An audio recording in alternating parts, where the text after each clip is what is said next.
It all begins this week. The Bison and UND are back on the field. Full preview coming up. Plus, the Fargo Little Leaguers begin their quest for Williamsport. Hot Mike begins now.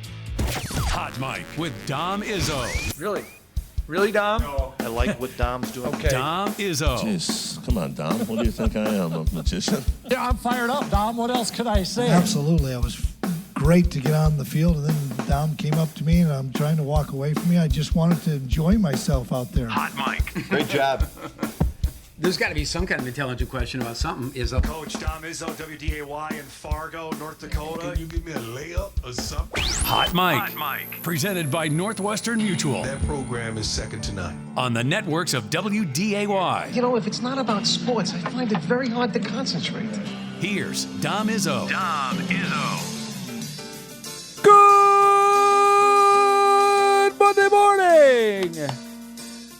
Welcome to the And Away We Go edition of Hot Mike on WDAY Extra. KSFL TV, good morning in Sioux Falls. KNBN in Rapid City.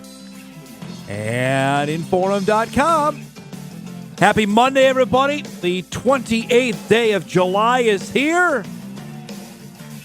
I'm here to report that there are football games in America this week.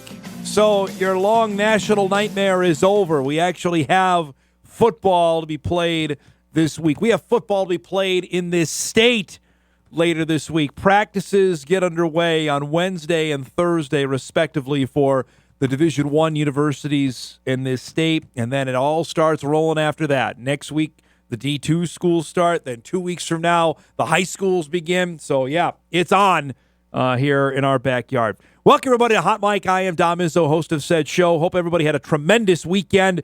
It was warm. It was sticky. It was frustrating that the lawnmower quit on me halfway through. The most important part, though, I got the front yard done. So what everybody sees when they drive by, it's like, oh, it looks good. Because that's now, you've reached that age where you drive and you compare what your yard looks like compared to everybody else's, at least in my neighborhood. That's what I do.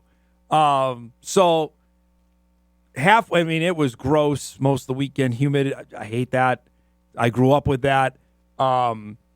So halfway through, the thing just and then that's no good. So hopefully I'm going to get a phone call throughout the show today and everything's good. And then I can go finish the backyard because that we have a fence so nobody can see that part of it. So dealt with that. Had some adversity. We got through it. And hopefully everything will be taken care of sometime. PDQ on that. We have a packed show coming up for you. Excited about a Monday. I mentioned it. We're here. We've been talking about it for the better part of, a month now, about the countdown. And here I'm report to you. I got the email today from North Dakota State right before we came on the air. Here in my left hand, these are the dates of week we can go to fall camp, which we're excited about. Really excited about that. We're going to be out there, I believe, with the show at least a couple times, be out there live. Looking forward to that. Knowing full well that majority of them are going to start in the afternoon. We've been asked to come up there. Media Day is a week from Friday, which is right during our program, which is going to work out awesome for us.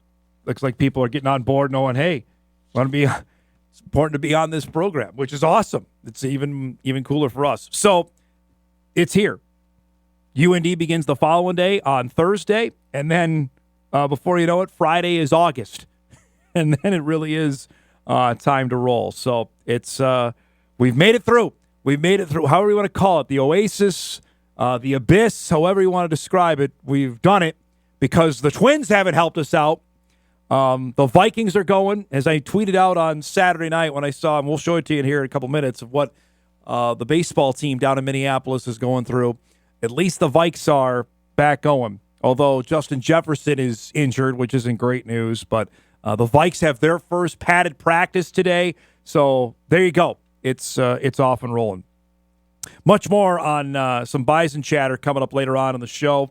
We're going to look at the top 3 positions to watch in fall camp. For those that I haven't paid attention. You know what? I'm ready for when fall camp gets here. That's when I'm going to start plugged in. I'm done. I unplug after the championship game. Spring ball doesn't interest me. The portal certainly doesn't. Well, here we go. We're going to give you 3 positions now. If you're back plugged in, say, okay, who's on this team? Because there is some change. We're going to give you that coming up later on in the show. But today, on the 28th of July, and by the way, happy birthday to my mom. It's my mom's birthday today. Jack Mann will call her later. This is it. This is the last day we're going to do anything big on the Twins. I will show them going forward if something happens, and obviously we have the trade deadline on Thursday. But today is it, because this was the stretch. 2 weeks ago, we were sitting here doing the show. As they head into the All-Star break, they had just wrapped up a homestand where they went 6-3 against the likes of Tampa, Chicago, and Pittsburgh. They had a chance to go 9-0 in that stretch. They lost the last game of all 3 of those series. Had a chance to sweep them all and didn't. But that last game with the Pirates, right before the break, 2 weeks ago yesterday, maybe was a harbinger of what we've seen now over the last 2 weeks, because as we wake up this morning with 3 days out from the deadline, the Twins sit 12th out of the 15 teams in the American League. They had a stretch out of the break where they were playing the worst team in baseball, then playing one of the better teams in baseball, and then another terrible team. So they had a 4-series stretch. Pittsburgh, bad. Colorado, horrendous. Dodgers, yep, one of the contenders. Washington, terrible. This was it. You were either going to put your chips in and say, we're going to make a run and we're going to be in the mix in August and September, or play how they played. And now made it easy for the general manager, the vice president, whatever that Derek Falvey's job title is, to move on from certain players. And this weekend was the last 2 days at Target Field. I told if you decided and it was too hot to go outside and watch the game, you saw it. You're going to see here. There was nobody at the ballpark. The Vikings are going. Even yesterday, it was too hot to go sit at Target Field. I wouldn't have gone. I didn't even go to Newman Outdoor Field. It was too hot outside yesterday. And the play was deserving of it because they were bad. Yesterday, it started early on. They threw a opener. It was Cole Sands going yesterday.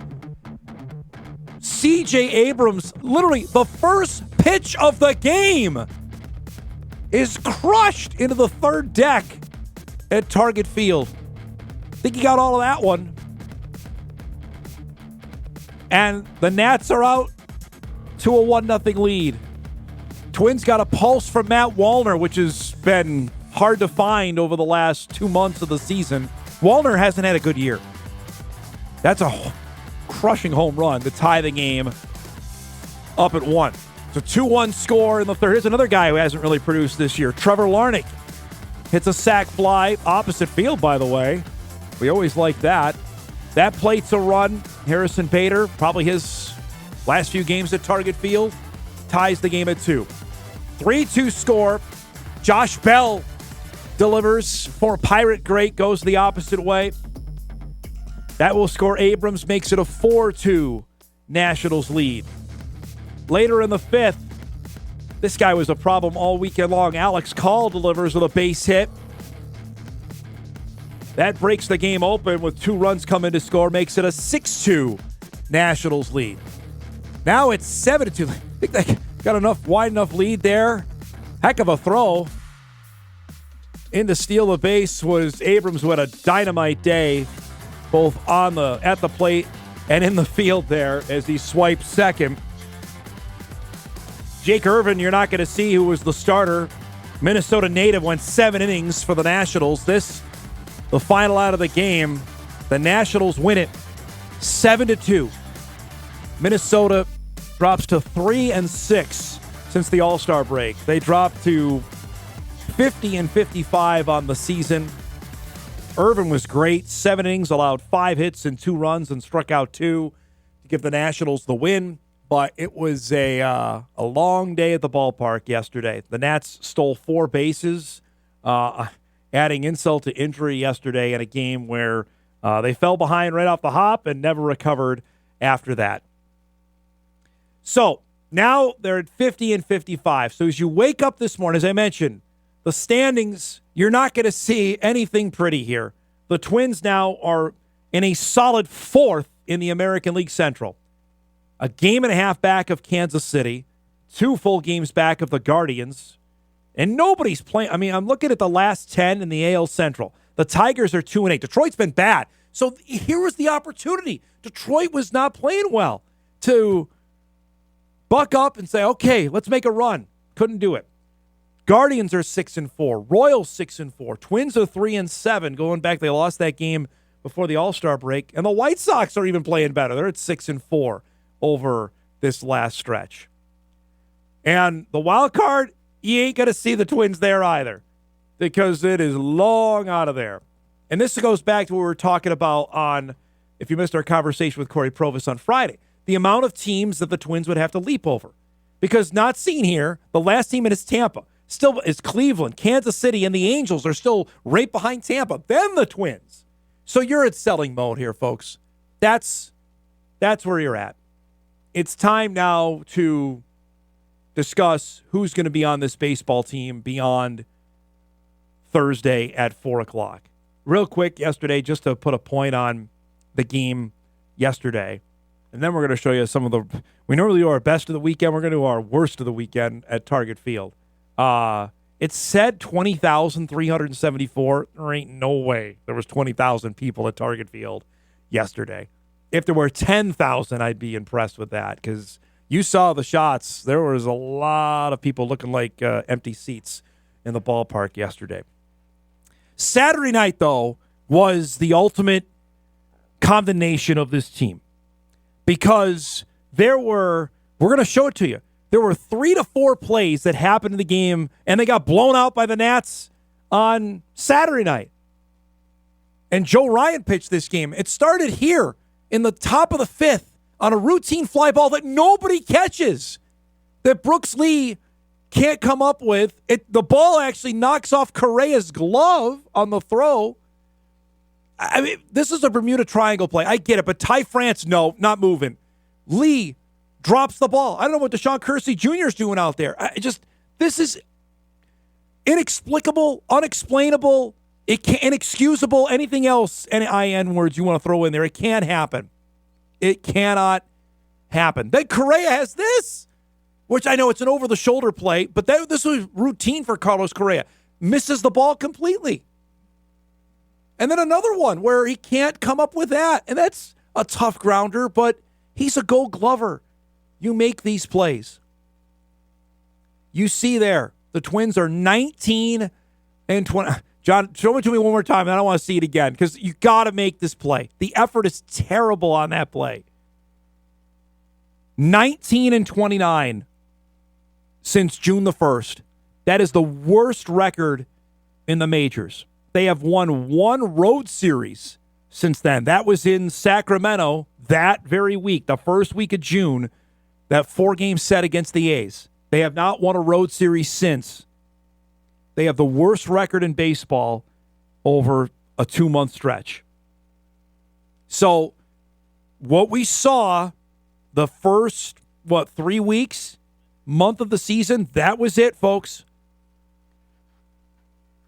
Because they caught lightning in a bottle when they won whatever it was, 13 in a row, and fooled us all that maybe they were half decent. But when you have your number one pitcher out, you have another pitcher done. Festa's out for a bit. Bailey Ober has been bad this year. This is where you're at. And like I mentioned, this is my last hurrah with this. We're going to talk about them. We'll show anything notable that happens with the baseball team, but I'm not going to spend any more time on it than this today, other than what happens on Thursday with the deadline. Because I expect now, the 6 guys that are impending free agents, they need to move them all of them. And if they are blown away by an offer of a guy that has 2 years or 2 years plus left on his deal, like a Joe Ryan or a Griffin Jax, I would move Jax right now. Duran, Brock Stewart, I would seriously consider it. You don't know what the direction of this team is going forward. It's time to bring up some of their young. Luke Keeshaw's back healthy in St. Paul. Won the game yesterday for the Saints. Get him back up. The 3 days he was with the Twins, he was great. He was hitting the ball, and he was making plays in the field. Get him back. And I know it was in May. Get him back up. Because right now they're going nowhere and heading the wrong direction and looking like missing the playoffs for the 4th time in 5 years. All around frustrating, but again, maybe we were misled on what we saw in that win streak in May. We got a packed show coming up for you here today on this Monday. Again, we will do our best of the weekend coming up here in just a few minutes. We had a basketball-heavy weekend for local commitments. We'll highlight that coming up at 9:20. At 9:35, Sam Herder back with us. Sam was down at Valley Media Day. He was busy as much as I was trying to track down coaches and athletes. We'll talk to him about what we saw in Sioux Falls and start looking ahead now. We're from today for North Dakota State, we are 33 days out. For week 0, you're 26 days. That's it. 26 from the start of the season. Looking forward to that with Sam coming up at 9:35. At 10 o'clock, Jeff Kolpack, back off vacation, will join us here in studio as we get ready. Mention Bison Fall Camp opens on Wednesday. A lot of question marks at a few positions. We're going to highlight those coming up at 10. At 10:35, Hans Anderson will join us in studio. He is the coach of this year's Fargo Little League iteration. They leave later this week for Indianapolis and the Midwest Regional. The quest to go back to Williamsport starts later this week. We'll chat with Hans about this year's team, the experience of a couple years ago, and these guys trying to live up now to what happened in 2023. You're going to start seeing it all over your televisions, folks, over the next, I'd say, 2 to 3 weeks with ESPN carrying the regionals and then actually the World Series beginning in Williamsport. So Hans will join us coming up at 10:35 to wrap up our show. That's our guest lineup brought to you by Northwestern Mutual. So let's rock and roll. We'll get it rolling right now. We'll take our first break. We come back. We'll salute our best of the weekend. Glad you're joining us. Hot mic off and rolling. We're back after this on WDAY Extra, KSFL, KNBN, and Inforum.com.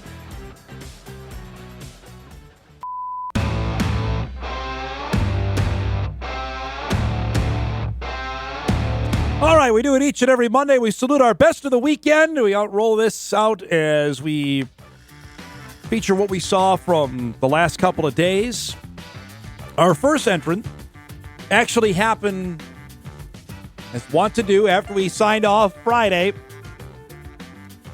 Guy that we had on the show, and I'll continue to brag about this, that people come on the show, good things happen. We had him on a couple weeks ago out of Granville, North Dakota. University of North Dakota men's basketball has its second commit for the class of 2026 out of the state of North Dakota. Carter Evanson was the first out of West Fargo-Horace. The next is Granville's Sage Hansen, who announced Friday that he's going to play hoops at UND.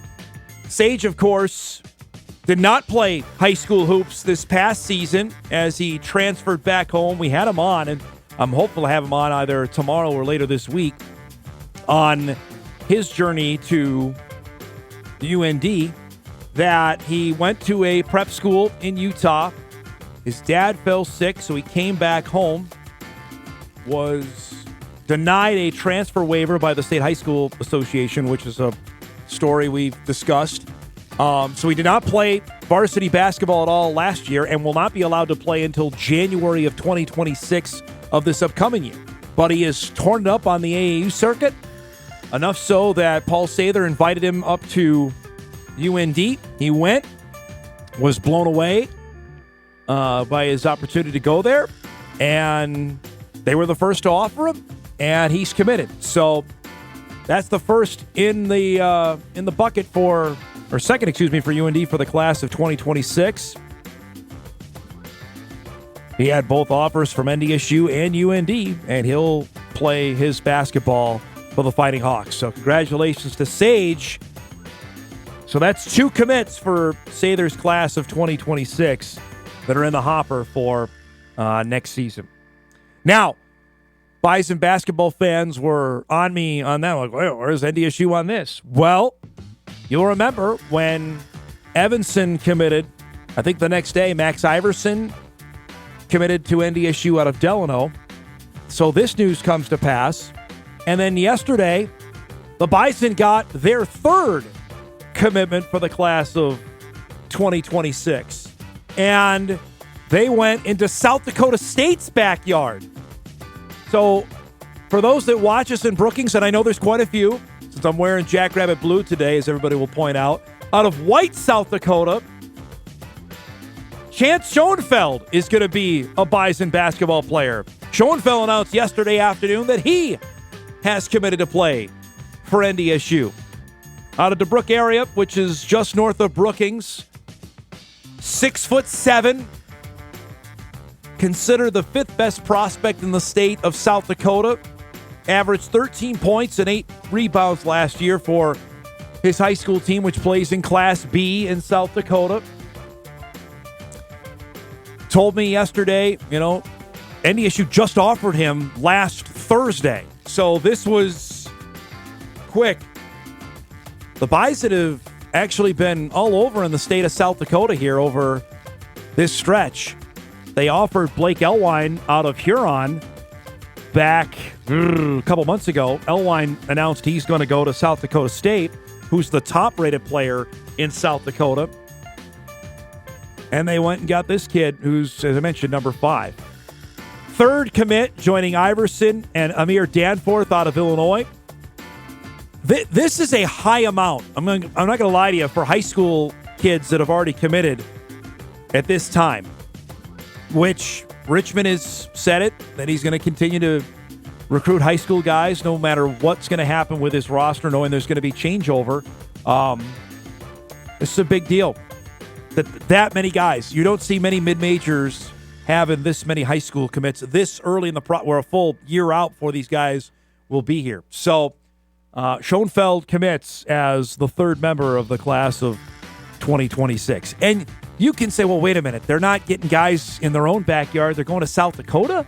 And I would probably venture an unpopular opinion around this state, say, yeah, the basketball's really good in this state. If you want to go, I mean, NDSU's had some pretty good track record with guys in South Dakota.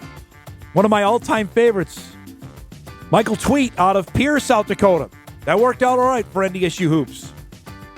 Dengu was a South Dakota kid. I know he grew up in Fargo before he moved to Sioux Falls. Was pretty good Bison. They've had guys that have worked out of the state of South Dakota, at least in recent memory, in the Division I run. So, again, 3 commits already. That's the number that kind of strikes you for class of 2026. Knowing full well there's going to be roster changeover, but Schoenfeld's in. Lastly, our last basketball commit, because we had a bunch of them this weekend. The Bison women have added their 2nd, not for 2026, for 2027. And they went to the cradle of athletes in Minnesota. Not Minneapolis, not St. Cloud, not Rochester, not Duluth. New Prague, Minnesota, the hometown of one Sam Getzinger, to get Maya Killian as their 2nd commit for the class of 2027. Maya announced on Saturday that she is going to play for NDSU out of, as I mentioned, New Prague. She just wrapped up her sophomore year for the Trojans. 5'11". Going to add, she plays for Minnesota Rise, which is a pretty popular AAU team. She's battled some injury, so if that sounds familiar, done the same thing with Claire Stern. She was offered by NDSU back in mid-May, right before the end of the school year. This is how she's described. 6'1", versatile guard, has been hampered by injuries over the past couple of seasons. Now she's healthy. The 6'1" sophomore who plays for the Minnesota Rise is demonstrating why she's ranked 21st in the state in her class. Long and athletic, she impacts the game all over the floor. This is also a description of her. Killian was the first player in her high school program since 2000 to average a double-double. She carried that success over to AAU, where her Rise 16U team won the Windy City Classic last month in Chicago. So, again, Jory Collins has made it known that he wants to be an impact player in the state of Minnesota. You see that on his current roster. And this is another one here. 6'1", good size. She joins Riley Rutledge out of South Prairie, North Dakota. Riley committed back in May on our program. She announced it as the second commit for the class of 2027. Again, these are players that are now heading into their junior year of high school, so still a couple years away. That's typically how it works on the women's side. The men, you're not getting anybody 2 years out in men's basketball to commit. Nobody knows what's happening tomorrow in men's basketball.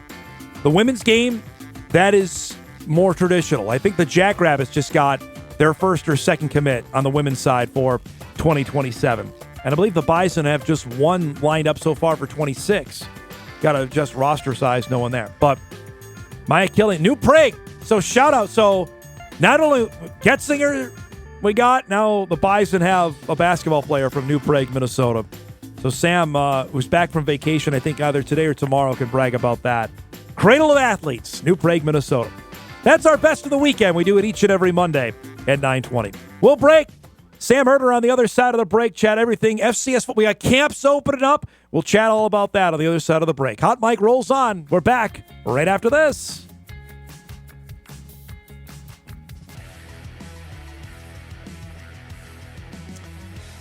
Welcome back, everybody. Monday morning show off and rolling on this final week of July. Camps are open. Plenty more. Everybody else jumps in the pool later this week. I look at the countdown to week 0, which is going to become the new week 1 next year, is 26 days and out, Sam Herder. That's it. 26 days away from Portland State getting on national television, which we can't wait for. As Sam Herder joins us each and every Monday at 9:35 from Hero Sports, BetMGM. All right, I apologize. Our past didn't. I saw you. I didn't have time to talk last week in Sioux Falls. Your impressions of Missouri Valley Football Conference Media Day and what went down? Yeah, I thought it was solid. It was great to be there and talk to multiple coaches, multiple players. You know, typically in settings like that, you know, the most valuable stuff is just kind of the side conversations you have, and able to talk to a number of administrators, both in, you know, at schools and the conferences or the conference itself. So I thought it was good. I thought the setup was solid. I'm sure they'll probably tweak some things here or there just to make it maybe a little more, you know, media friendly and how we go about getting some interviews done. But overall, I thought it was a really job well done for it being the first time in a while. Long overdue was the two words I used when we were leaving Sioux Falls last Monday, considering everybody else has done one and you've been to a handful across the country. This is long in the making of it. It's a way of, you want people to be talking about your teams, talking about your league. You got to do this. Yeah. And it just, when you see all the other conferences doing it, although there's a couple, like the CAA did a virtual one. I think the Big South OBC, or now it's the OBC Big South, you know, technically they also did a virtual one. But you've seen like the SoCon does a great job of a nice setup, and, you know, the SWAC and the MEAC do a great job of having a cool setup there. You know, the Southland does a great job. The UAC held theirs in Nashville. They actually did some photo ops in Vanderbilt Stadium. I like that too. I know they did that on purpose because that's where the FCS season is going to end. They're kind of kicking off the FCS season there. I mean, the Big Sky has like a 3-4 day media day in Spokane. And so with the Valley, who's been at the top of the FCS, it just kind of felt, you know, not to steal a word from a certain university president, it felt a little JV, you know, doing it on Zoom compared to everyone else doing it in person. So yeah, it's a long-winded way of saying, yes, it was overdue to get this done. I'm interested. I was talking with a couple ADs when we were down there that this time next year, as I mentioned off the top, week 0 is going to be week 1 because now 12 games has become official for FCS. No one has scheduled a game yet for that. At least I haven't seen for that opening weekend. Is that surprising to you, or where do we stand if nobody's scheduled a game for that opening Saturday yet. Yeah, I wonder if there's just so much going on this offseason and this summer with the house settlement and all that, where that's kind of been put on the back burner. Maybe. Because we didn't technically get the official thumbs up for week 0 being the new week 1 until the Division I council met, and that was late June end of or June. something. Yep, end of June. Yeah. Yep. So I wonder if maybe some of the games that are already scheduled will be moved to that week 0. Scheduling a non-conference game, within a year could be difficult. I also wonder too if some conferences are still trying to figure out what they want to do. I know the Southland is moving to 9 games. The Big Sky is moving to 9 conference games. I didn't really get the sense that the Valley wanted to do something like that, moving to 9 conference games. And so it's just a matter of finding, some non-conference opponents for that week 0, or just, moving some previously scheduled ones, up to that week 0 slot. I want to get to the Big Sky conversation in a second. I know Dan Lanning, the Oregon coach, was quoted at Big Ten Media Days saying he wants to move everything up. So it's just a matter of time. Like, we may have like a 1-year window where the FCS has it all to themselves, and then after that, the new start of the season is going to be that final Saturday, or maybe even earlier than that in August. And that's going to be when everybody jumps in the pool. There's no more week 0, which is dumb to begin with.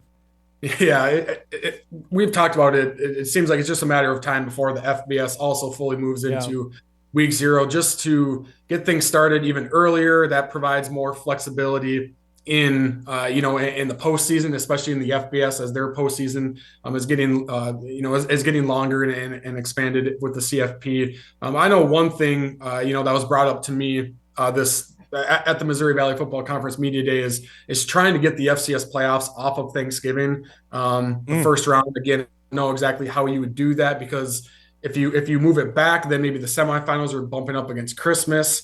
But I know that, I don't know if it's like an active conversation nationally, but I know that is one thing one AD brought up to me, is just, can we not play on Thanksgiving? Because that's just such a brutal weekend for fan attendance and TV viewership and all that. And I don't know if they'd be able to move off of that or not, but maybe starting in week 0, maybe that provides a buffer in there. I'm not sure. Yeah, I don't know how you avoid that, because if you put a regular season, if you're moving up, that might just be a wonky weekend for them. They haven't been able to figure it out forever. I don't know how you do that.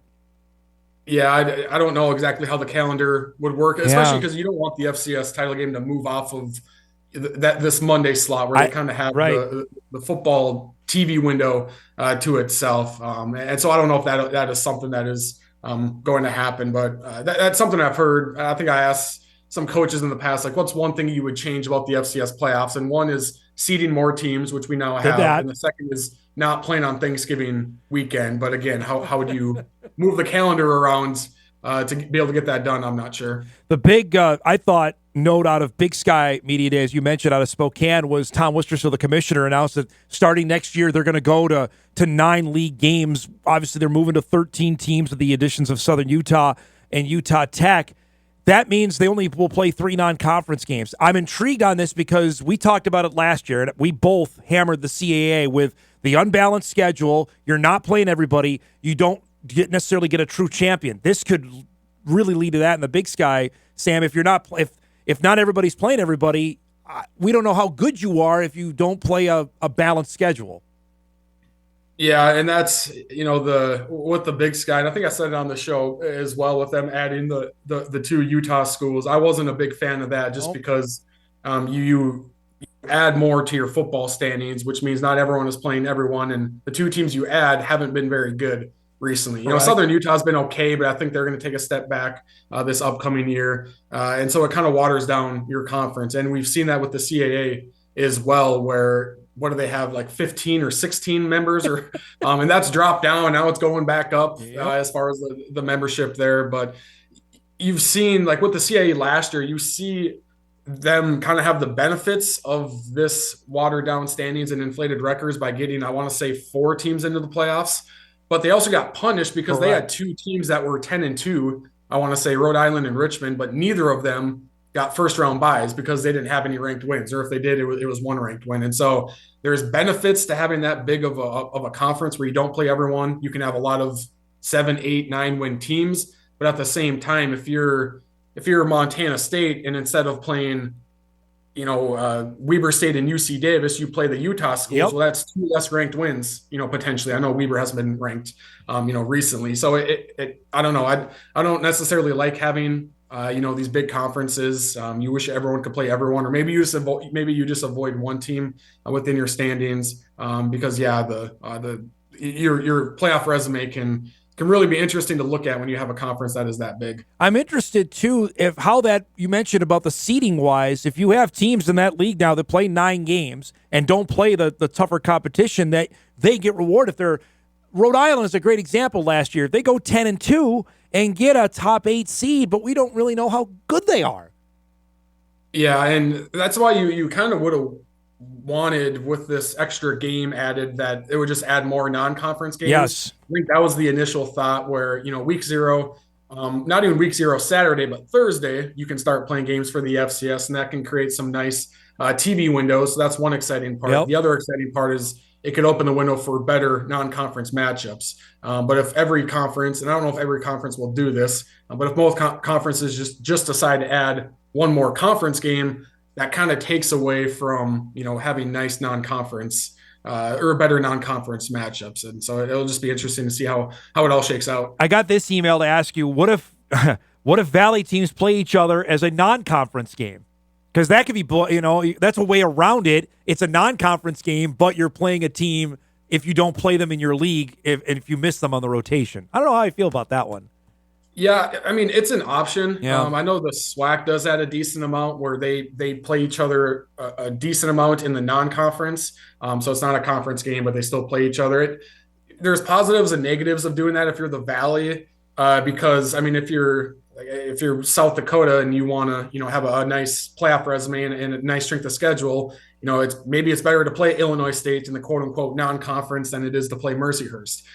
At the same time, like you could take a loss in that game. And also at the same time, like it's just, yes, it's a non-conference game, but I personally really like the FCS non-conference just because you get these cross-conference kind of data points and comparison points. And so you would hope they would branch out a little bit more, but that is an option, and it's more travel-friendly as well, just to schedule a conference game that has a non-conference opponent. I wanted to ask you a bit more on South Dakota State. We spent plenty of this on the offseason, and now we're here. Their camp begins later this week. The Jacks were picked second in the Valley preseason poll. That wasn't surprising. That's where I had them in my ballot. It may surprise some with the amount of changeover they had. And we've talked plenty on Bison quarterback. But Cole Payton is likely going to be the guy. Nathan Hayes is going to be in the mix. Chase Mason has had this time as well, Sam, that it's very similar to the quarterback spots at both NDSU and SDSU. And I'm really interested to see how this plays out, especially considering the Jacks' first 2 games are Sacramento State and Montana State to start the year. Yeah, it's 2 great tests to start the season. Going to Montana State is going to be a battle, and Montana State is most likely going to be 0-1 going into that one because they play Oregon in week 1, and then that week 1 game for South Dakota State playing Sac State. I mean, that can go either way. I think that has potential to be a shootout. I could also see South Dakota State just kind of steamrolling them. I could see Sac State jumping out to a 17-3 lead just because they're going to be so explosive on offense. Their go-go offensive system is tough to stop as well. So I could see them jumping up to a quick lead in that matchup as well. But I think South Dakota State is maybe one of the most intriguing teams just because they've been the model of consistency for so many years. And then everything got flipped on its head when Jimmy Rogers and, his entire staff and a lot of transfers, went with them. And, you can look at it a couple of different ways because there's a lot of negatives there, but also at the same time, I think if they had their choice, the number of South Dakota State to Washington State transfers would have doubled, if they had their choice and wanted everyone to go with them to Washington State. But I think it kind of started with Chase Mason and Quentin Christensen, 2 guys that were looked at as leaders for this team to decide to stay. And then that kind of started a positive snowball effect of other guys staying. And so, doing the South Dakota State preview a handful of weeks ago, I think maybe some of the national perception is, South Dakota State got gutted. But in the game of football, when you have, a team with a lot of depth like South Dakota State and a lot of rotational players, they have a decent core coming back. I mean, they're going to have 3 to 4 offensive linemen with starting experience coming back. Their defense, they bring back, I want to say like 5 guys who played 200 or more snaps last year on the defensive line. Linebacker, they have some guys waiting in the wings. Even wide receiver, like they bring a lot of guys back that played a lot of reps. They just didn't get a lot of targets because all of those, went to Griffin Wilding. So I think there's a decent core coming back, but really the difference maker for South Dakota State is going to be how good Chase Mason is and if he can deliver on that hype. Yes. He's on this morning, the East-West Shrine game. I saw that. The Shrine Bowl came out with their top 1,000 prospects, and Chase Mason is on there. And so they must really like what they see just from a physical perspective. I want to say Chase might have 2 years of eligibility left potentially, but he's technically draft eligible after this year. So the hype is there. I think the raw athleticism and skill set is there for Chase Mason, but that doesn't always translate to being a great quarterback and all the ins and outs of reading defenses and all that. He's a phenomenal athlete. Just he hasn't played quarterback really yet. He hasn't, much like Cole Payton, phenomenal athlete, hasn't really played quarterback yet. That's something we're going to find out here for the first couple weeks of the season. Last thing before we go, speaking of quarterbacks, speaking of Sac State, Caden Bennett, who got the Hornets a playoff win in Grand Forks a couple years ago, left and is now at Delaware State. It's July 28th, and we still got guys moving to find spots. Yeah, that's maybe the confusing part about the transfer portal is you can't enter now. No. But as long as you're in the portal, you can sign with the team Correct. whenever you want. I assume you have to get there by the time school starts. Yeah, So in August, but I kind of lost track of Caden Bennett. I knew he was already in the transfer portal. I just didn't see where he ended up. I know Carson Conklin. I think he ended up at an FBS school, maybe even Fresno State with Matt Entz. I might be wrong on that, but Conklin and Caden Bennett kind of split reps last year, and then Conklin kind of took that spot, and then both of them end up entering the transfer portal this offseason. And so that's a really late get for Delaware State. But I always really thought that Caden Bennett had great potential as a dual threat quarterback.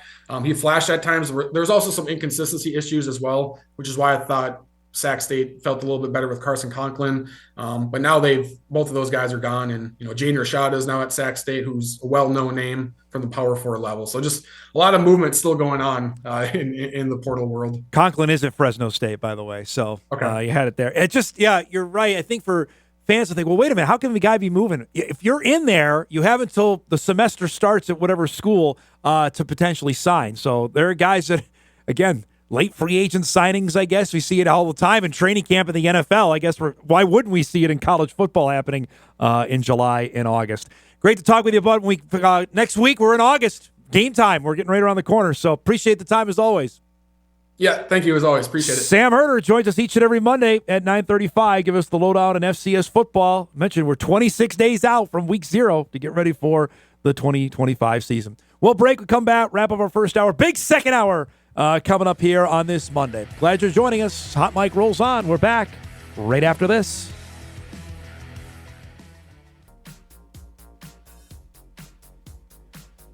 All right, wrapping up our first hour. Our thanks to Sam Herder for joining us. Looking forward to his conversations. We've had him all summer long, all year long. We've had him. So just now we get ready for football. Actually talking stuff on the field. Tremendous. Email comes in. Dom, did you watch Happy Gilmore 2? I mentioned this on the show on Friday. Movie Review Central. Real quick. Well, did anybody stream it in the back? Did anybody do this on Netflix this weekend? Before we give any answers. Because I did go see the Fantastic Four, which I'll give that's a thumb and a half up. It's good. Marvel needed it. It's pretty good. Even if for those that aren't the comic induced, you're in the MCU and you don't even need to watch the previous 35 to go enjoy it, which is Marvel's issue. The silence from John, everybody else is telling me nobody else watched Happy Gilmore 2. I did not. I didn't. Now, anywhere I went on my social media this weekend, apparently everybody else did. And it was like everything these days. It's either you despise it or love it. There's no, it's with everything. We can't have any context. We can't have anything just, it was fine. I have not yet, but the reaction is very one-sided either way. Either, hey, it was great, it was nostalgic, like the cameos, or it's the worst thing ever and it ruins, and I will never acknowledge that there was a second one made. I will eventually sometime this week. It's not on, high priority list. Fantastic Four was, just because I'm a nerd. That was a higher priority. I will, because the first one, I think Comedy Central was running a marathon of it. It was on like all day Saturday, so it's just you flip it on and you'll stay with it for a bit because it's fantastic and it's funny, and I would imagine there'll probably be some funny parts. Again, the Red Hawks are bringing Shooter McGavin here. Christopher McDonald, the actor, that's not his real name, is coming to Fargo sometime, we found out in August, less than a month from now, who still thinks he's a professional golfer. He plays that character. I'm sure plenty of people streamed it. I'm sure the minutes streaming on it will do really well for Netflix. Is it something I was dying to see? When I heard about it, it was very similar. I'll do this real quick before we go to break. When I heard, and the Rocky movies are a special thing for me. They're a special place in my heart. So when they announced that they were going to make Creed, which was going to be a sequel on Apollo Creed's son, and I was, wow, okay, well, really? Because the last couple Rocky movies, Rocky 5 is an abomination. Rocky Balboa, which is Rocky 6, should be Rocky 5. That notwithstanding. Okay, Stallone's going to be in it. All right. Creed is good. Creed 2 is pretty good. I haven't seen the third one. That's the only comparison I can have for a movie that, okay, we're going to do this and we're going to wait 25 years and do another sequel on it. Not Star Wars related. So I have cautious optimism. Again, it can be down the middle on some things. It doesn't have to be one or the other on it. But that was the reaction, at least I saw, for the movie this weekend. If you did see it, let me know. I'm curious what your thoughts were on it.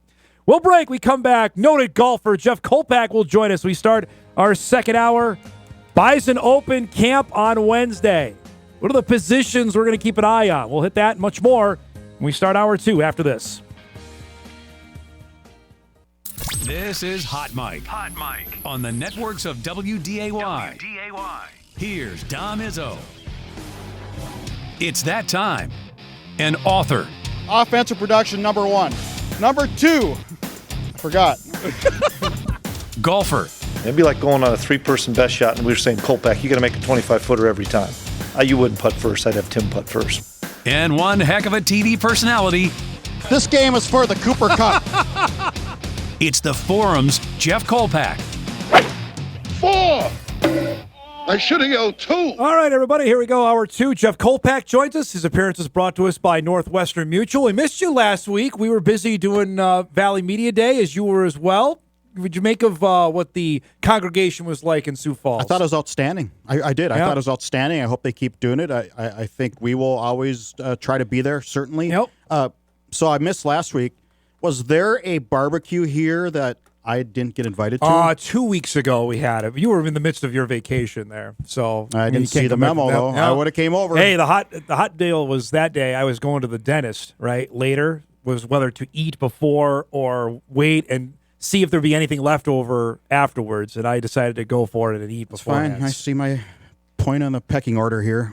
No problem. You got it. It's good. Right? Yeah. What? Speaking of which, what number fall camp is this for you coming up? Start Wednesday. 95 was the first year, so 30. This is an even 30. Wow! Congratulations. Yeah. That's fantastic. 30 years. Yeah. My God. Obviously, Rocky Haggard. It's certainly changed, but give us a couple from those early days. For those my first one covering anything like this was 2004 when I was covering Giants training camp. What those were like in those days? Well, first of all. Media Day was Jewel Ronigan Steaks. Wow. He's a bison booster who has since passed away, would furnish steaks. That's for all fantastic. the media. It was really awesome. Then Rocky would get up there and talk for 7 hours. And just where was it at? The BSA. Okay, so you're inside the BSA doing it. Okay. Yeah. All right. And then actual camp, you could be there entire time? I could go anywhere, anytime. Yeah. Go out and about up until 2013 when Craig Bull shut off the border. Yeah. because he was so worried about Bill Snyder in Kansas State getting into There were drones or something. Oh, my flying. goodness. Never He kept forget looking that. across the street because Bill Snyder rented an apartment. I will never and Brian forget that. Gordon, Never. now Oh, Commissioner Gordon, Commissioner Brian Gordon, yes. would walk the grounds, and they were so suspicious of University Drive. So suspicious.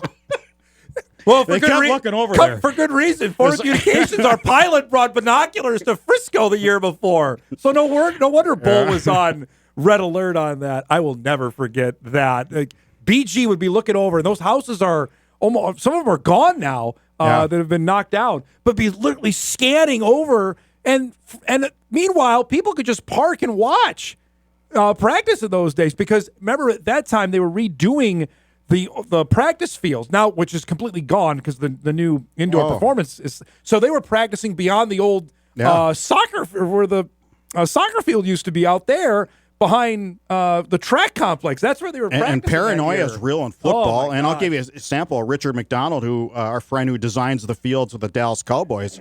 So Jerry Jones on the star in their practice field. All of a sudden, somebody puts up an apartment complex across the street. So what does Jerry do? He puts up an office building like twice as high, so the Philadelphia Eagles cannot rent that apartment. Of course.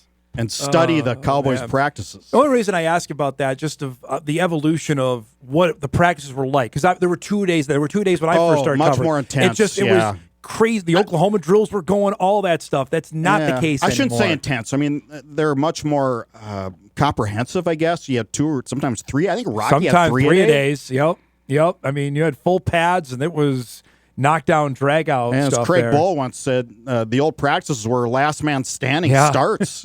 Right? It's not the way anymore. Nor should it be. No, and granted, you have to adjust on that. It's just the interesting of the perspective of you've been doing this now. This will be your 30th camp of what we have coming up now on Wednesday. And it's not to say it's not as tough. It's not as physical. It's just different of how it goes about, specifically on the college ranks, and they've done it than they were in 1995. Yeah, it's more calculated, I guess, in the health and well-being of student athletes. Plus, these kids are bigger and faster and stronger than they were in 95. They just are. Well, 95, they're Division II. But you have to play that into account, too. You just can't keep banging at each other and just banging on each other and do, what's that drill where you got the offense, defense? Oklahoma drill. That's the Oklahoma drill. That's the Oklahoma drill, is right. We called it different back in the junior high days, but I can't remember what it was. Was the interest level from fans as ravenous as it is now, Jeff, when you were first like, okay, hey, here we go. Give me some position groups to watch. Like, who are a couple guys to watch? Do you remember that in those days? No, it wasn't like this. I mean, certainly with us, we're working together more than we ever have, TV and news side. And so that's different. We're doing much more than we did, and certainly. I mean, social media certainly jump-started that, too.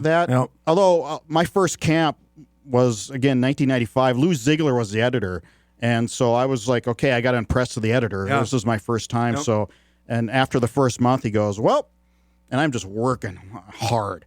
And he goes, well, that's a pretty decent pace you started with. I go, I mean, I got to pick it up. Right, you got more to do. Yeah, that's kind of the deal it is. And obviously the attention level of college football is so different, too. TV, everything's made a difference.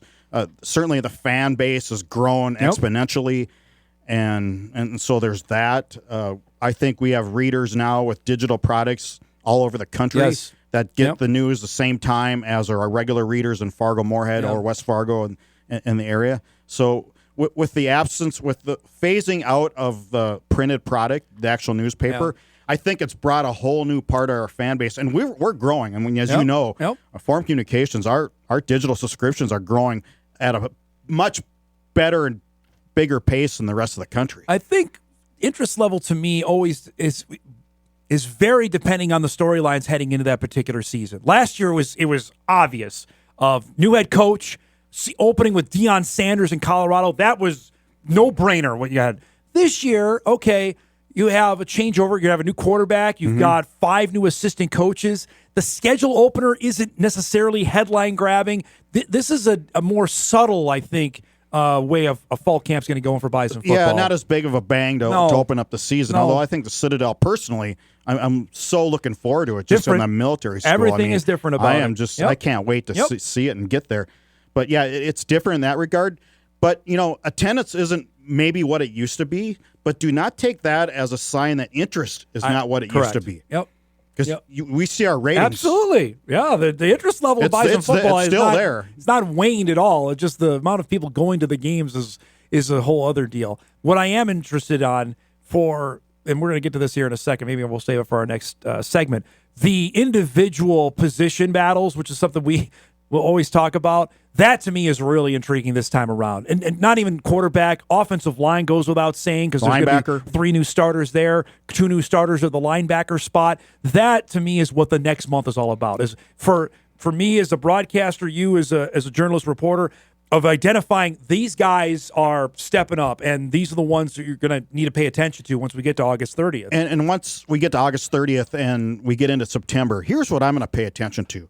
This is the best core receivers in the FCS. I think so. I think it is. Yep. I think it is. It's certainly one of the deepest NDSU's ever had. When I laid out the preview on, I'm like, I don't know who would be better than this. How are they going to use them? Yeah. Yep. You're not going to go air Polasek because that's just not the way he's wired, and that's not how they do it. But how are you going to use those receivers? Well, it's interesting. We thought last year the Bison threw a lot. They ended up having the same amount of rushing touchdowns as they did passing touchdowns last year. That, when I look back, I'm like, that surprised me because I thought the way they aired it out, that it would have been a little bit lopsided. It was not. It was dead even last year. And I'm also curious to see how long it'll take Miles Money Mitchell to maybe be the premier back between him and Penu. I think Barika's solidly number one. For now, yeah, but he's got to maintain it. Yeah, he's senior. I think. Yeah, I think so. Being a senior, I think that means something to him. That he's going to be the guy. Jury Crockett type of scenario. I think it's more 2014 when you remember Crockett was the guy and got 18 to 20 carries. Going to be the guy. I think so. I talked with Polisic about this, and this will drop tomorrow night on WDAY, Wednesday on Inforum. That he envisions having one guy get the lion's share of the carries, and that right now would be Barika. Now, after that, they brought in 2 transfers. They brought DJ Scott in from Kennesaw State, Cortez LeGrant from the University of Minnesota. Neither guy has played a whole lot of college football. Money Mitchell's never played a down of college football. So there is experience, and then there is a drop-off, and then you have Owen Johnson out there, which I don't know how much they're expecting out of him. But I thought Money had a pretty good spring. He did. I think, again, he's never played it down to college football. But he had a couple moves in that spring event, I don't call it a game, that I thought were very Bison running back-like. I think remember, the 4th non-conference game isn't until the very last game of the season. So they have basically 3 non-conference games. That's going to tell the story of how much Mitchell will play. If there's enough burst there, I think we talked about this ad nauseum last year, that the 4-game deal is done. Redshirting guys is done. If you can play, you're playing, and that's it. And I think we need to look at, you talk about the burst. That's a great point because, as good as Marty Brown was last year, he never really had that breakaway burst. It did not happen, no. One time in the playoffs, and that was against an inferior opponent. So we'll see if somebody has the burst. Yeah. That breakaway 60-yard jaunt that just out-sprints a secondary guy who has an angle on you. There's another guy, another freshman too, Charles Ross III out of Kansas City, another guy that he got here in June that is super slick and electric. That's a position I think, certainly to watch. With Marty's departure, that's one that I'll have my eyes on come Wednesday when it all begins. Let's break. We come back. We'll hit Kolpack with the positions we're watching in fall camp, get his thoughts on that. Much more on this Monday morning edition of Hot Mike right after this.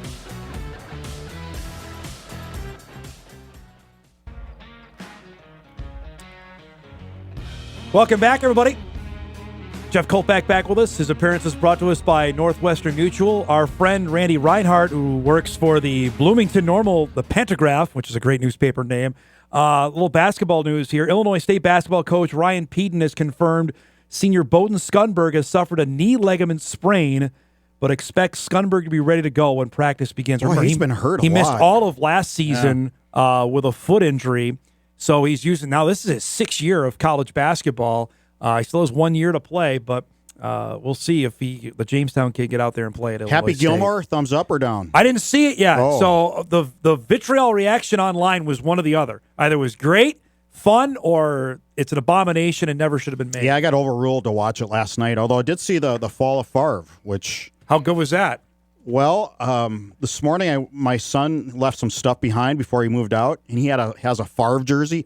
He no longer... Didn't go with him, huh? No, it's going to the thrift shop. It's out of my house.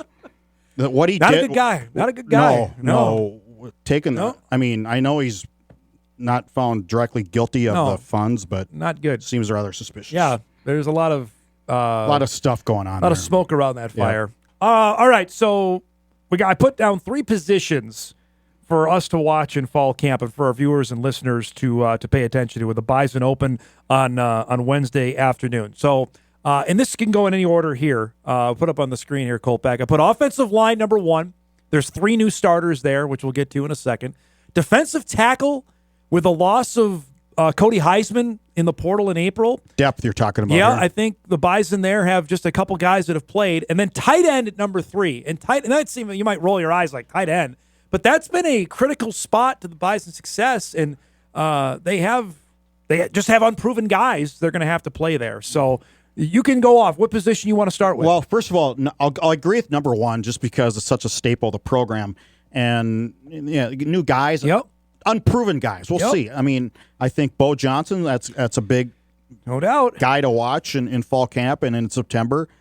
I think Trent Fraley having your center back is a great start. Empey is going to be could be a 4-year starter. Could be.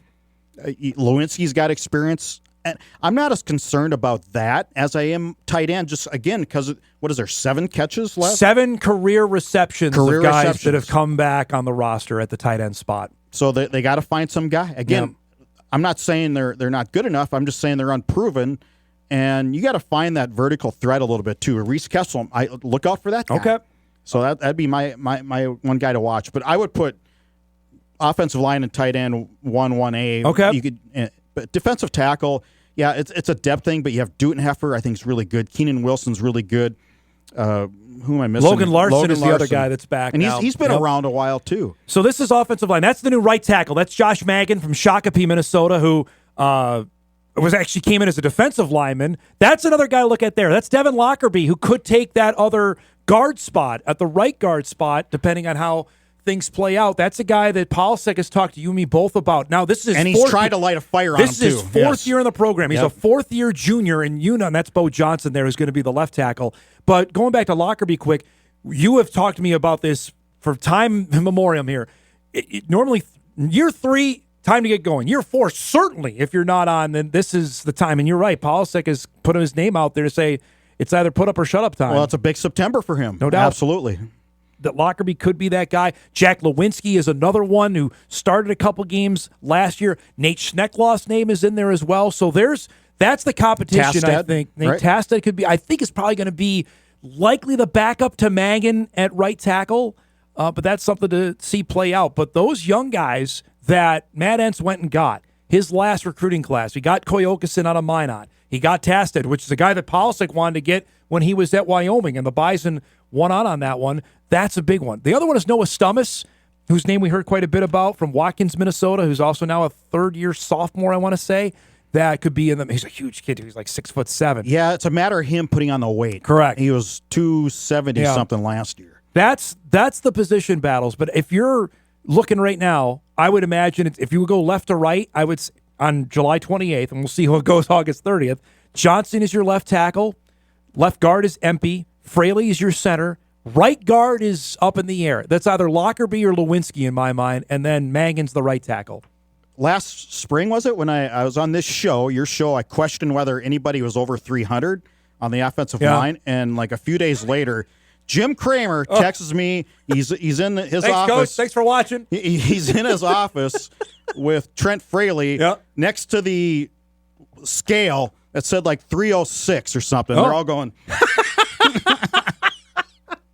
And there's a couple other players too, like 304, 307. And they never watch. No, they never you know watch. what? It was McFeely that wrote that. It was Mike that wrote that, and they thought I wrote that. Of course. So they sent it to me. Let's go tight end. So Stuffle moves on, and here's a spot where, guys, they have been so many athletic, really good players, going all the way back to to the likes of Jeremiah Wurzbacher, Matt Veldman. I think of those guys. Andrew Bonnet, Carson Williams is the supposed leader in the club. He's the senior of this group, and then you've got Barnesville's Caden Zenzen in there. You've got this guy, redshirt freshman. That's another Zabel. That's Jet Zabel there. You mentioned Reese Kessel, young man, redshirt freshman out of Fargo South. That's Caden Zenzen there from Barnesville. Finn Diggins in the mix at Perham. I don't know who's going to be the guy here, Jeff. I don't. Well, you asking me? Yeah, I don't know. Kessel has a lot of athletic ability. From what I was told, he's one of the top 20 fastest guys on the roster at the tight end spot, which is intriguing. Okay, best man win. Yeah. Here we go. I mean, how much do you tip your hand to experience? Because Carson Williams has played the last 2 years. He'll get the first shot, I would think. Yeah. He'll get the first shot. And again, with this non-conference schedule, some of these young guys, here's your shot. Yep. I mean, these are 3 games the Bison are going to be heavily favored to win by probably 14 to 21 points in every game against the Citadel, against Tennessee State, and against SEMO. And so with all these receivers, though, I think, okay, are there enough footballs to go around? Right. You're going to want to get to those. I where does the tight end fit? To your point, though, want to see a little vertical passing game because we know leave the tight end wide open, right? Yeah. Because Williams can block, Diggins can certainly block, and Zenzen has shown that. They have not shown the ability to, frankly, catch the ball in space and go. They have not seen that. Yeah, I think Bryce is going to get doubled. I mean, they're going to have to pay attention to him. They're going to have to pay attention to Raja. Yep. I mean, you go down. Chris Harris, Mekhi Collins, Jackson Williams, all those guys. Osterman. Yeah. I mean your guy, Johnny Gores, I mean, there are guys there can make plays. We saw it all last year. There's going to be somebody open. Here in St. Romain. Isaiah St. Romain had a great spring out of Williston. Who's the Minot kid? Logan Conklin. Another good young player that they really like. That, again, there's going to be somebody open. It's just about making the play and going upfield, because Stuffle was excellent at that. Joe would make a catch, curl, and 7 go. more yards. Right, and break attack. It happened in the national championship game, right after, if you'll remember, when Montana State, when Malott scored to make that first drive of the second half, right? First drive. No, it was after the second one when they got within 3. The next drive, Cam hit Stuffle on a 3rd down. He went and got another 4 yards and ended up setting the big play to Bryce to set up the last touchdown. That's what they need. They need somebody like that to be able to break tackle and go up the field at the tight end spot. And a guy that doesn't catch it and tries to juke. Don't juke. You're a tight end. Yeah. Run over the D-back. The only one who could do that was Andrew Bonnet, because Bonnet could literally leap over guys as he was doing that. Lastly is defensive tackle. First time, as I wrote about over the weekend, in 7 years, there's no Mostart on the roster. Keenan Wilson's a name you're going to have to get to know. I mean, number 58 there from Eagan, Minnesota.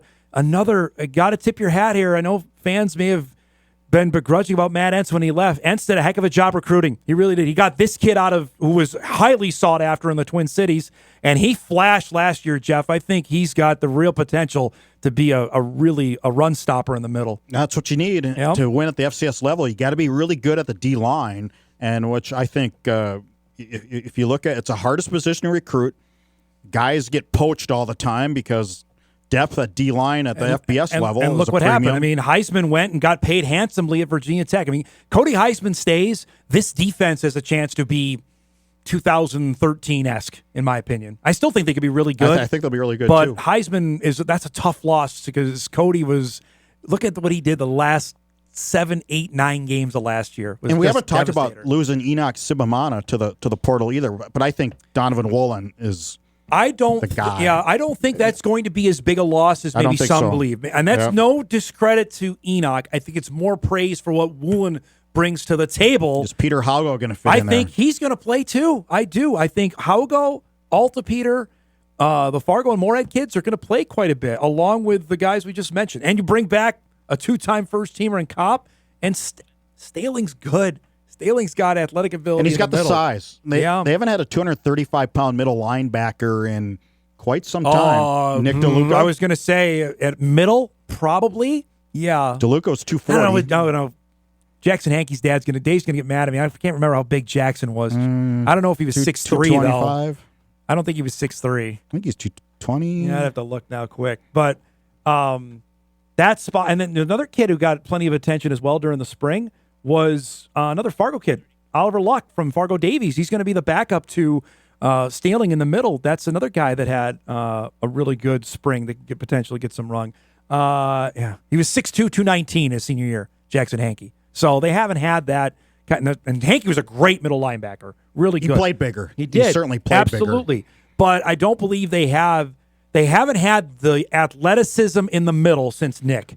And that was 8 years ago now. I think that Staling could potentially provide them in that spot. You talk about the size. Yeah, I think athleticism as well. I think because Kubitz and Wirtz Kubitz played well. I think they just were limited. I think Jackson was pretty athletic. Yeah, I think limited athletically over. Again, Hankey last year was 2021, so that's 4 years ago. So it's been a little bit at that spot. But I think to me, those are the three. You brought up some interesting points on running back that I might put that up there as well, because I just think after the top spot, they just have a lot of unknowns. Owen Johnson hasn't played a football game in 18 months. I don't know how much run Owen Johnson's going to get personally. That I would almost put running back in there as well after hearing that. Unless he might be the Derek Lang fullback type. Maybe. Kind of that hybrid, if you will. Yeah. He's a bigger kid. Email comes in before we go. Gentlemen, any question on specialists? They have a new punter and place kicker this year. Place kicker, not so much because Ozick kicked. I'm not worried about that. Aaron Bickerton now is the punter, and that will be something to watch as well, as much as we can of the specialists of when they get out there during fall camp. Is that something you're curious about or no? Yeah, well, not as much as those others. I mean, just kick the ball. Yeah.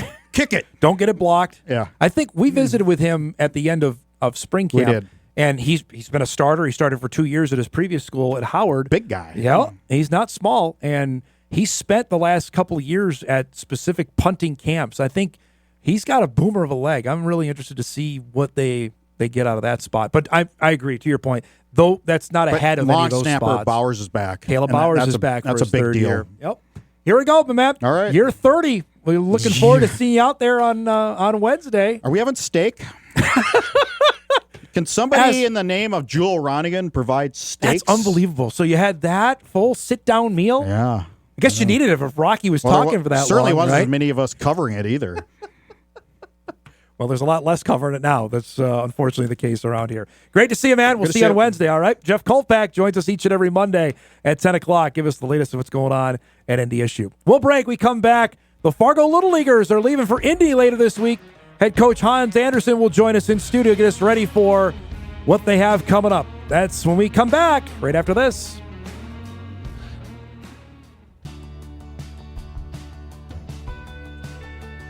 Holy cow, fast-moving show here. Final half hour on this Monday morning. Our thanks to Jeff Kolpack for giving us a few.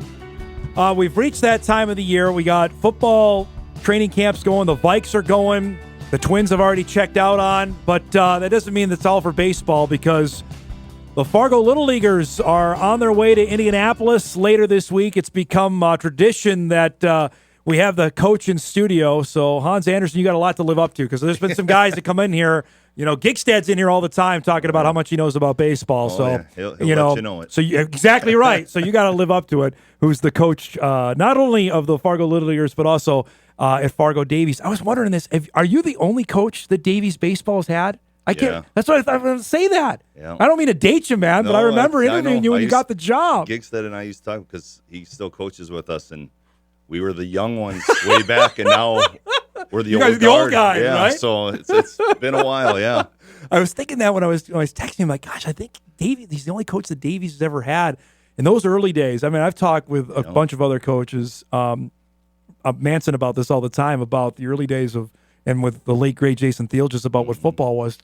Tell people what the early days of Davies baseball was like before you guys even had a field. Yeah, it was different. I mean, we broke off from South, and we started with the C team, so I was the C team coach, and then we built the JV, and then, that first year we were over at Teamsters. Yeah, I was trying to think. Yeah, you were everywhere. We were trying to figure out how to do that and run a program on the move. And, I mean, I was hauling my grill in the back of my pickup, and I remember looking out one day, and it was a bad grill, and I couldn't see my shortstop because of the smoke from the grill, and we're like, this isn't good. And So yeah, things have gotten a lot better, and we're always still trying to improve. But yeah, it was interesting. Those early days, you just look back, right? You look back on now and Yep. shake your head like, wow, Yeah. how did we do that? But and we hit the ground running, and it was nice. Those kids, they built that program right away for us. And I remember, what was it, the second year you made? I remember I taught you, first year you made First state. year You we guys- made it, yeah, and we it's lost down in- 1-0 in the first. I mean, I can tell you that whole state tournament and gigs. Like, how do you remember all that? I'm like, that's the one that Was that in stands out the Wapaton? most. I can't remember where it was. It was at Jack Brown. Okay, So it was okay, in Jamestown. Yeah, Okay. St. Mary's beat us Look at that. There you 1-0 go. in 13 innings. And then we were all ready to play South. That was the year they won it, and we were ready to play our buddies and everything in the semifinal if we made it. And we're like, yeah, we already got our plan made up what we're going to do. So it was fun. You've had some dynamite players obviously come through your program. How much is that established that Davies is always going to be in the mix, that we're going to – baseball is a big deal at Fargo Davies? Yeah, it's we've been blessed with great players, and they worked their tail off, and they've set the standard right away.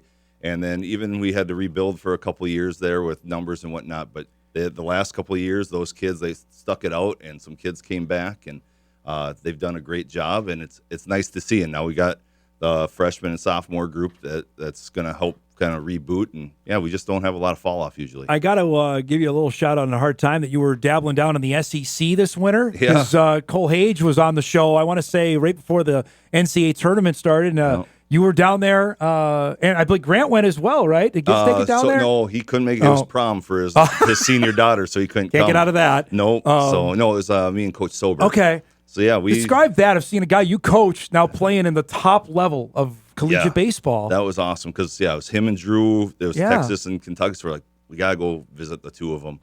And so, we went and talked to both of them and hang out a little bit and catch up and just hearing about their experiences and everything they're doing. And, it's awesome to see that growth, and especially with Cole, because Drew's still going through his journey. But from where Cole was, I mean, we always joke about he was this freshman we called up 2 weeks in the senior or his freshman year, sitting into the orange little parka in the middle of the dugout and down in Wapaton. And then we're like, we're putting you in the 4-hole today, and he's hitting doubles off the wall down in Wapaton, and we're like, holy crap! Yeah. But there he is, just sitting in the corner, and he's like, what do I do? And we're like, go talk with the guys. Yeah. And now here he is, and I hope he gets a shot and somebody picks What do him you think? up. And you can't get a shot? I hope so. I think he deserves Deserves it. one, I mean, man. when you lead your team in so many offensive In categories, the SEC. yes, and and you can't ask for a better kid. Yeah. And I shouldn't even call him a kid anymore. I mean, he's a grown He's man. he's a dude. And Drew Rarick, obviously, I want to talk about him in a second here. He's going to transfer. He's going to go to Oklahoma. But the fact that and I haven't talked to you about this, the fact that he decided to pitch in his high school for his senior year, how big a deal was that for North Dakota baseball? That was awesome. Because you had scouts coming to the games. I mean, I'm not going to lie. Personally, it was awesome to Yeah, watch. no doubt, right? But it was huge because it brought the spotlight to these kids. And we all know there's been great baseball players in this state. And we say it all the time, geography works against these kids. And he went out and did his due diligence, what he had to do to get seen and everything. But then to see these kids or these scouts come to watch him, and then now they're picking out other kids that are in the state. Right. But the notoriety he got, and then just to see, like, you show up to a game, we were at Cheyenne, and he's going to throw 3-4 innings, pitch count, whatever, and there's 20 scouts just watch him do his bullpen work, and then they're like, okay. And they're calling me and like, is that what I'm like, yeah, he has his routine and whatever, and okay, that's pretty good. Yeah. I'm like, yep. And so it was fun. It was awesome, and he was great too. I mean, he took it like a pro, and and things didn't work out for us at the end, but he pitched awesome. But what he did for that team and for those other kids and younger kids to be like, that's how we hold ourselves. Well, we look at now, like Kason Borkhardt from Horace is blowing up. I mean, I know that's a guy that you have to somehow get out and sometimes you have to face. But that is the next line here of a guy who's a couple years away that, who knows, if he keeps progressing, we're talking big-time things out of West Fargo. Caden Nelson at South. There's a lot of good baseball players, and the sky's the limit for some of these kids. So the interesting connection for where you're here, obviously, Drew was on that first Little League team. And I'll never forget with Mike being the head coach that went to Indianapolis, that was a breath away, and I still hate the rules that they only lost the one game and didn't get a chance to come back. And now it's almost a decade later, Hans, and now you're coaching the team that's going to Indianapolis, that they've been to Williamsport. You've had a front row seat to see what Fargo baseball has become. Describe from those early days, much like at Davies, to what you did here to where things are at now. Oh, yeah. That's, I mean, it was kind of a gong show, to be honest. I mean, nobody knew up from down, and okay, this is what we're doing, and now to have the facility we're at, and to be able to communicate and people you can actually talk to about stuff instead of maybe a one-man show or two competing organizations early on, and now they're all under one building and one roof. And Alex Sumner and the guys there, they do an awesome job setting things up and helping people along and getting things and opportunities for kids. And they're always trying to improve. And, and us baseball guys will always let them know what they can do better, But, yeah, it's been awesome. And the opportunity for these kids to go out and showcase their talents.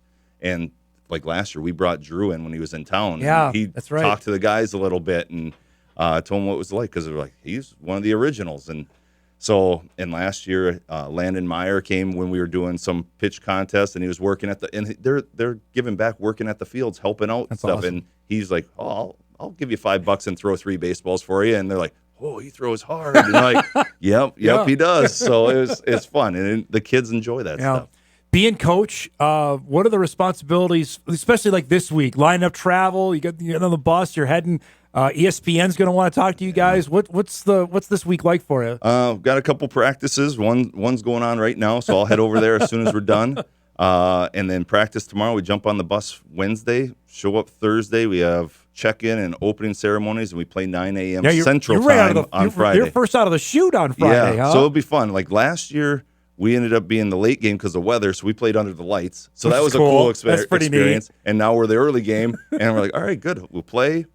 Hopefully win, and then get to sit back and watch everything and watch all the good baseball and stuff. So, but yeah, it's busy, and the parents have been great. They're setting bus up, and the kids and them have been raising money to pay for some stuff, and yeah, it's been a great experience. We were visiting off air that the amount of siblings that are on this roster is impressive for guys that either went to Williamsport a couple years ago or been on previous teams, that now there's a lineage going with Fargo Little League. Yeah, they've experienced it as a younger brother, and now they're like, hey, I want to do it, and they want to be part of this tradition in a sense. So they've seen it, they want to be part of it, and they want to make their own story. The fact you get the Minnesota champs right off the bat, you do scouting on this? You know anything about the teams you're going to be playing? I know we're playing Centennial Lakes. Yeah. I don't know a ton about them. You can only pick up so much from looking at things.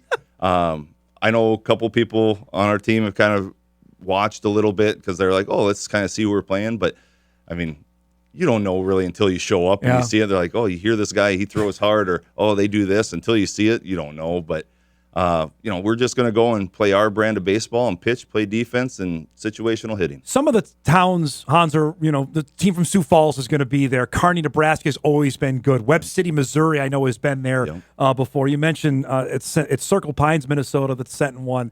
Pittsburgh, Kansas has always gone. So these are familiar teams. Yes. The players are obviously different, but the teams, much like Fargo, are the same. Yeah. They've built their own tradition. Yeah. They know the way to get through and navigate their state titles and districts and everything. So, yeah, I mean, you get there, granted, it's new people, but it's like, oh, you guys are back again. Yeah. And, hey, good to see you again. So, what do you guarantee? You're guaranteed 2 games? 2 games. Okay. Yep, I know that from last year.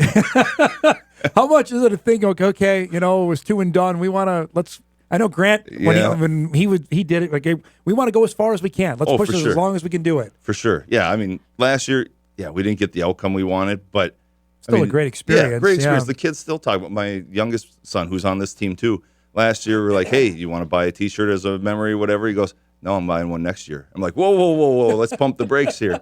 I was like, I love the confidence, but nothing's guaranteed. Yep. So, but yeah, it's just we don't want to go down there and go into. I want to be competitive, and we want to put on a good show. And wins. If we play the way we're supposed to play, we'll get some wins. How much did the World Series trip change the stigma around North Dakota baseball in your mind? That you've been in it a long time, and now to go there, that's a different. There's different connotation now, isn't there? The excitement for baseball. I mean, it put Fargo on the map. And then, not to mention, you got our Legion teams that have made unbelievable regionals and World Series. But yeah, I mean, more and more kids are playing baseball, and you can attribute to that, even though it's 2 years ago. But the younger numbers are bigger, and so that's what's fun to see is we show up to these travel trials for 13, 14-year-olds, and we got 60, 70, 80 kids trying out. It's like, oh, this is awesome. So for people that don't know, what's the age limit now? Because Little League set this a few years ago. So 12. okay, so it's hard at 12. 12, now. yeah. Okay. So basically, we say September 1st of this year, you can't be 13 because you don't want to show up and all of a sudden be like, oh, it's one game left and you can't play or whatever. Yeah. So and everybody gets a chance to get in the game, correct? That's the rules of Little League. Everybody gets the hit. Okay. They don't have to do the whole. You have to be in the field situation. But yeah, depending upon who's pitching for us, everybody will end up getting in the field. I'd be better in the field than hitting you. I'd be killing you. I'd be killing your line. I'd be all right. Well, some would argue I might be great in the field on that. Attention on this. I talked with Alex and Grant about this in past when that team made it. I said it's going to be a big deal for people that never paid attention because everybody flips on this time of year because it's on ESPN. You can't avoid it. That people have no attachment to the World Series or Fargo Little League. Like, wow, that's pretty neat. Have you felt that now that there's some responsibility on this of taking this team in a couple days? Yeah, it'd be nice to get there, but yeah, just to, you're representing our state now. Like we told the kids, like we're not just Fargo anymore. Yeah. We're North Dakota, and so we're representing the whole state, and we're going to do our best to, do it justice. But yeah, I mean, I'm the same way. I flip on the TV and I'm watching the Little League softball World Series stuff. Like it's fun to watch, and I mean, I sit there and we all joke. We're like, okay, you want to watch, and who's going to be the giant on the TV? Like last year we were playing there was a team, Kansas, like they couldn't fit him on the screen the way they had their camera set up. So he, like half his head was cut off. And we're like, holy crap, he's a big kid. So, I mean, that's kind of the fun of it too. But, just seeing kids, their passion for the game and they're giving it all. You going to get mic'd up? Is that part of it too? Do you get mic'd up on this? I think you have to get to the semifinals. Oh, okay. So you got to win a couple games. Yes. All right, well, there you go. So I don't know if you want me mic'd up during a game. So we'll maybe put that on Coach Grandy or Coach Mortensen or something. Grandy's been through it. He already knows the deal. Third time's a charm. It's great to see you, bud. Thanks for coming by. Safe travels and good luck later this week. Appreciate all right? it. Thank you. Hans Anderson, head coach of the Fargo Little Leaguers and the Fargo Davies head baseball coach, joining us here in studio. Fargo plays the team from Minnesota, 9 a.m. ESPN Plus on Friday morning. We'll take our final break. We come back. We'll wrap things up and get you ready for a busy Sports Monday. Hot Mike will wrap right after this.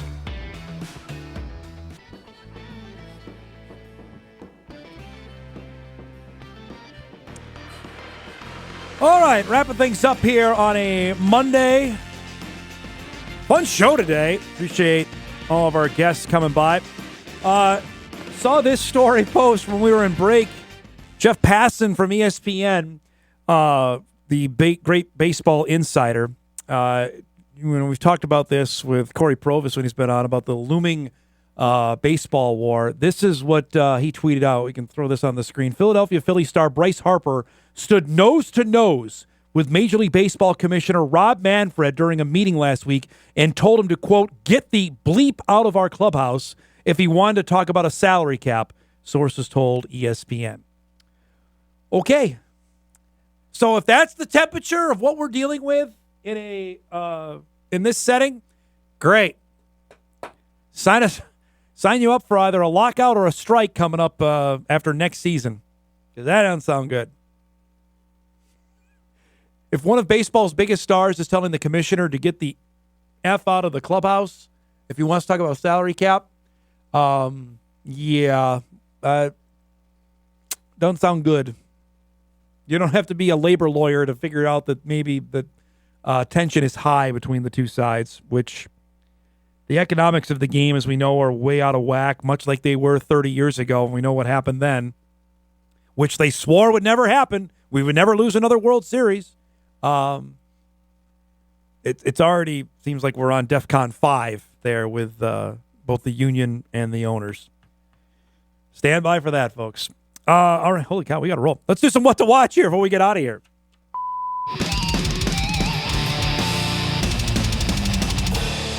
Time getting away from me there. What to watch always brought to us by Northwestern Mutual. We appreciate their sponsorship of our show. Yeah, I'm obligated to put the Twins on there because it is on television tonight. Red Sox and Twins coming up tonight, 6:30 on Twins TV. Boston is humming along, too. This is going to be a tough series for Minnesota. It'll be Simeons Wood Richardson throwing tonight for the Twins. Richard Fitz will be starting for Boston with a mark of 1-4. That's the pitching matchup from Target Field tonight. WNBA tonight, Liberty and the Wings get a chance to watch Paige Beckers play against one of the better teams, 7 o'clock on ESPN. And the red-hot New York Mets, how do they get on What to Watch? They've won 7 in a row. They take on the Padres tonight, 8:30 on MLB Network. Shout out as well, because Benell's gone. He'll be back tomorrow. First place on the line. Cubs and Brewers start a series in Milwaukee tonight. That should be fun as well.